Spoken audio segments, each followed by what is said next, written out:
Hello to all, welcome to science class 9th chemistry chapter 1 part 2। Chapter 1 का part 1 बेटा आपने देखा होगा, मैंने एक एनिमेटेड वीडियो आप लोगों के लिए अपलोड किया था जिसमें हमने स्टेट ऑफ मैटर पढ़ा था कि सॉलिड क्या होते हैं, लिक्विड क्या होते हैं, गैस क्या होते हैं, उनके बीच के पार्टिकल्स कितने पास होते हैं, कितने दूर होते हैं। सॉलिड में इंटरमॉलिक्यूलर फोर्स बहुत ज़्यादा होता है, लिक्विड में इंटरमीडिएट होता है, गैस और सॉलिड के कंपैरिजन में, और गैस में काफ़ी कम होता है, इससे पार्टिकल काफ़ी दूर दूर होते हैं। फिर डिस्कस किया था हमने उनके वॉल्यूम कि सॉलिड का वॉल्यूम फिक्स होता है, लिक्विड का वॉल्यूम फिक्स होता है पर शेप फिक्स नहीं होता, गैस का ना वॉल्यूम फिक्स होता है ना शेप फिक्स होता है। आज हम इस टॉपिक में बात करने वाले हैं कि कैसे हम ये तीन main basic state of matter हैं इनको आपस में कन्वर्ट करते हैं, यानी कि inter conversion of state of matter हमारा आज का मोटो है बेटा। सबसे पहले समझते हैं कि हीटिंग से क्या इंपैक्ट होता है। बेटा heat is a kind of energy. आप बस ऐसा समझो कि जो पार्टिकल्स होते हैं, मैटर में, वो आपस में जिस फोर्स ऑफ अट्रैक्शन से बॉन्डेड होते हैं हम उसको बोलते हैं इंटरमॉलिक्यूलर फोर्स ऑफ अट्रैक्शन। ठीक है, और इसके अलावा भी पार्टिकल अपने प्लेस पे बाउंडेड होने के बावजूद भी अपने प्लेस पे वाइब्रेट करते रहते हैं, उसे काइनेटिक एनर्जी ऑफ मैटर कहते हैं। हम अभी आगे डिस्कस करेंगे। तो अभी आप समझो कि ये जो हीट है वो क्या करने वाला है। जैसे आप अगर झूले पे स्विंग कर रहे हो, ठीक है, आप अपनी इंटेंसिटी से स्विंग कर रहे हो, आपका फ्रेंड आया पीछे से आपको धक्का मार दिया, ठीक है, इससे आपकी एनर्जी और बढ़ गई, आपने और लंबा लंबा डिस्टेंस ट्रेवल करना शुरू कर दिया। तो वैसे कुछ समझिए यहाँ पे कि ये जो पार्टिकल्स हैं मैटर के, वो वाइब्रेट कर रहे हैं प्लेस पे, हमने उसको हीट दिया, अब उनके बीच की एनर्जी और बढ़ गई, इससे उनके टकराहट से और एनर्जी बढ़ने से उनके बीच का डिस्टेंस भी बढ़ जाएगा, जो कि लिख रहा है मैंने कि heat can increase the intermolecular distance. How? By decreasing intermolecular force of attraction. मतलब जो अट्रैक्शन दो पार्टिकल के बीच में था, हमने उसको हीट करके उस पार्टिकल के अट्रैक्शन को कम कर दिया, और जब अट्रैक्शन कम होगा तो पार्टिकल दूर हो जाएंगे, दूर होते ही उनका स्टेट चेंज हो जाएगा बेटा। जैसे कि बिल्कुल पास थे तो सॉलिड, थोड़ा गैप बढ़ गया तो लिक्विड, और गैप बढ़ा तो गैस हो जाएगा।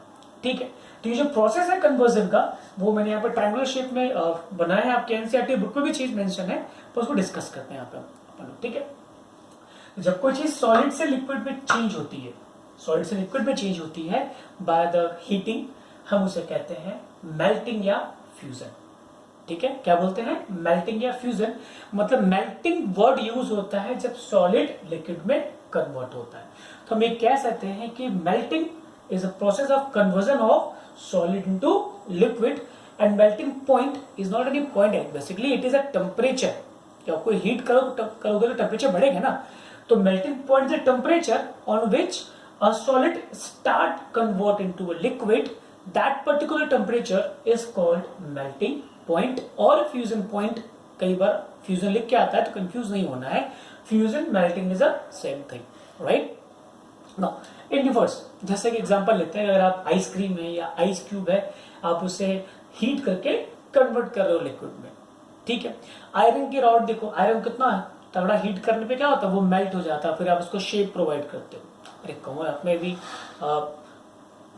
एवेंजर्स इन गेम देखी होगी, थॉर जाता है, वो मेटल को पिघला के अपना नया एक्स लेके आता है, स्ट्रॉन्ग लेकर। मैं कैसे लेके आया, मतलब सॉलिड था, उसको मेल्ट किया, ठीक है, लिक्विड में कन्वर्ट हुआ, शेप प्रोवाइड किया। तो वो प्रोसेस जब कोई सॉलिड लिक्विड में चेंज होता है, हम उसे कहते हैं मेल्टिंग या फ्यूजन।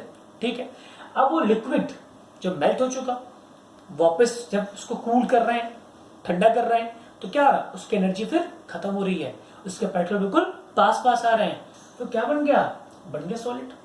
ठीक, उसको कहते हैं सॉलिडिफिकेशन। मतलब ये कन्वर्जन है, सॉलिड से लिक्विड गए तो मेल्टिंग या फ्यूजन, और लिक्विड से बने सॉलिड बोलेंगे सॉलिडिफिकेशन। जैसे कि आपका पानी आप रख दो फ्रिज के अंदर, क्या होगा, वो हो जाएगा सॉलिड, बन गया, इसमें कन्वर्ट हो गया। ठीक है, आयरन का रॉड पहले मेल्ट था, आप उसको शेप प्रोवाइड किया, छोड़ा ठंडा होने के लिए, उसको आपने शेप दे दिया, आपने खिड़की का शेप दे दिया, आपने गेट का शेप दे दिया, है ना, by with the help of melting and all. ठीक, next, when a liquid convert into a gas by providing some heat is called vaporization। मेरा ध्यान दीजिएगा इस लाइन पे। When a liquid change into a gas by providing a heat, when we give heat temperature to that liquid is called vaporization and also called boiling। So what is boiling? Boiling is just boiling in which a liquid converted into a gas by applying some heat is called boiling, and boiling point is a temperature on which a liquid start change into a vapor. ठीक है, vapour spot, it's gaseous form basically, तो हम उसको कहते हैं boiling point. ठीक है, उस प्रोसेस को कहते हैं बेटा वेपोराइजेशन. ठीक है, अब इसका रिवर्स आते हैं कंडेंसेशन. ये तो आप बचपन से पढ़ते आ रहे हो. क्या, ठंडे पानी की बोतल लो, बाहर रखो, उस ठंडे पानी की बोतल के बाहर के सरफेस पर लिक्विड की ड्रॉपलेट इकट्ठी हो जाती है. याद होगा स्कूल में बहुत एग्जांपल दिया गया होगा आपको कि बोतल के सरफेस पे पानी इकट्ठा हो गया. ठीक, ऐसा कैसे हुआ? क्योंकि हमारे एटमॉस्फेयर में water vapour what gases form में वाटर अवेलेबल है हमारे आसपास. तो जैसे ही टेम्परेचर लो होता है, ठंडा सरफेस मिलता है, वो लिक्विड में कन्वर्ट हो गया, हम उसे बोलते हैं कंडेंसेशन. ये आपने वाटर साइकिल में पढ़ा होगा कि रिवर सी वाटर इवोपरेट होके जाते हैं एटमॉस्फेयर में, बादल में, टेम्परेचर लो है आसमान में, वो कंडेंस होके क्लाउड बन गए, वो फाइनली फिर वाटर बन के अर्थ पे चले आते हैं. That is a condensation. Now this is very important thing कि जनरली मैक्सिमम चीजें जो होती हैं वो इस स्टेज को फॉलो करती हैं. सॉलिड पहले लिक्विड में चेंज होता है, फिर गैस में चेंज होता है, गैस पहले लिक्विड में चेंज होता है, फिर आता है सॉलिड में. पर कुछ चीजें ऐसी हैं जो कि इस इंटरमीडिएट स्टेज को फॉलो नहीं करती, वो सीधे कन्वर्ट हो जाती हैं सॉलिड से गैस में, गैस से सॉलिड में. हम ऐसी चीजों को बोलते हैं सब्लिमेशंस, सबलाइम्स. क्या बोलते हैं? सॉरी, सबलाइम बोलते हैं. प्रोसेस को बोलते हैं सब्लिमेशन. फॉर एग्जाम्पल कैम्फर जो घर में यूज होता है पूजा में, कैसे? उसको छोड़ दो खुला, वो गायब हो जाएगा अपने आप, वो लिक्विड में नहीं मिलेगा वहां पे आपको. नैपथिन बॉल जो मम्मी लोग घर में यूज करती हैं, वो कीड़ों से कपड़ों को बचाने के लिए, डाल दो, वो गायब हो जाएगा, इवोपरेट हो जाएगा, लिक्विड नहीं बनेगा वो. ड्राई आइस जो यूज होता है फायर एक्सटिंग्विशन में, ठीक है, क्या करता है वो? सिंपली आपका जहां आग लगे, आपने उसको स्प्रे किया, वो एरिया कवर किया, आग बुझ गई, आपको वहां लिक्विड नहीं मिलने वाला, इसलिए इसको ड्राई आइस कहते हैं. It look like ice but does not leave the water in that area. That's why it is called dry ice. तो जब कोई सॉलिड सीधे गैस में कन्वर्ट होता है, हम प्रोसेस को बोलते हैं सब्लिमेशंस. उन चीजों को बोलते हैं सब्लाइम्स. एग्जांपल है कैम्फर, नैपथिन, बॉल. ठीक है, और गैस अब चेंज होता है सॉलिड में. देखो बेटा कंफ्यूजन होते हैं आपका साथ, तो कहीं कहीं लिखेगा डिपोजिशन और सब्लिमेशन भी कहते हैं इसको, तो दोनों सही है बेटा. तो डिपोजिशन क्या है? Directly conversion of gas into solid is called deposition. Got it? ये हो गया conversion of a state of matter with the help of temperature by producing some energy. एक यहाँ देख लेते हैं बेटा. अभी हमने डिस्कस किया कि पार्टिकल जो होते हैं मैटर के अंदर वो थोड़ा गैप पे होते हैं, कहीं नजदीक होते हैं, तो नजदीक है तो सॉलिड हो गया, थोड़ा इंटरमीडिएट गैप है तो लिक्विड हो गया, गैप ज्यादा है तो गैस हो गया. तो हम क्या करते हैं, समटाइम प्रेशर की हेल्प से भी हम पार्टिकल को बिल्कुल पास पास लेके आते हैं.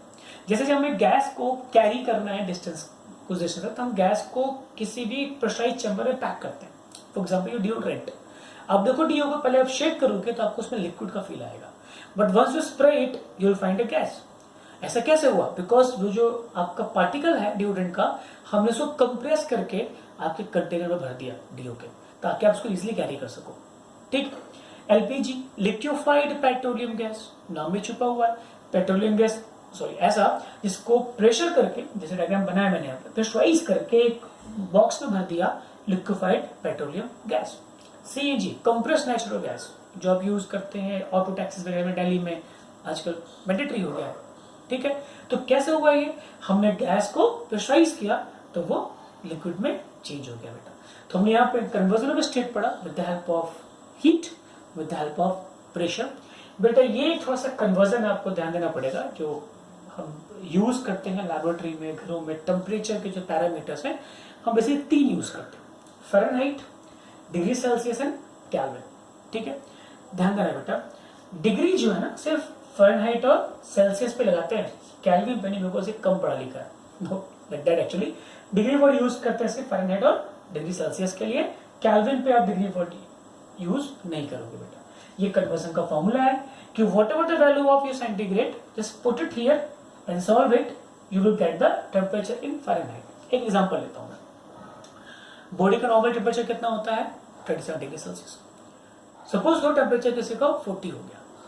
ठीक, फिगर वो 40 हो गया. तो अभी आपका टेम्परेचर डिग्री सेल्सियस में कितना है? 40 है. लेट्स चेक इट केल्विन कितना होगा फ़ारेनहाइट में. ये वैल्यू यहाँ पुट करते हैं तो क्या हो जाएगा? 9/5 × 40 + 32/5. 40 कितना हो गया 104। वाह, ठीक है। तो यानी बुखार कितना हो गया पेशेंट को 104 डिग्री बुखार है। मतलब कोई डॉक्टर बोले कि आपको 104 डिग्री बुखार है बेटा, 104 डिग्री सेल्सियस नहीं हो सकता वो, बिकॉज इतने पे तो पानी उबल जाता है। ठीक है, ये किसमें है, फ़ारेनहाइट में। तो आप टेम्परेचर कन्वर्ट करना सीख जाओगे अगर इस फॉर्मूले को फॉलो करते हो तो। और चेक करते हैं कैल्विन में कितना होगा। कुछ नहीं करना, कैल्विन का फॉर्मूला क्या लिखा मैंने, सेंटीग्रेड प्लस 273। तो आप 273 में सिंपल 40 ऐड कर दो, now this becomes 313 kelvin. That's it. ठीक है, ये हो गया आपका टेम्परेचर कन्वर्ट होना, ये हो गया conversion of state of matter.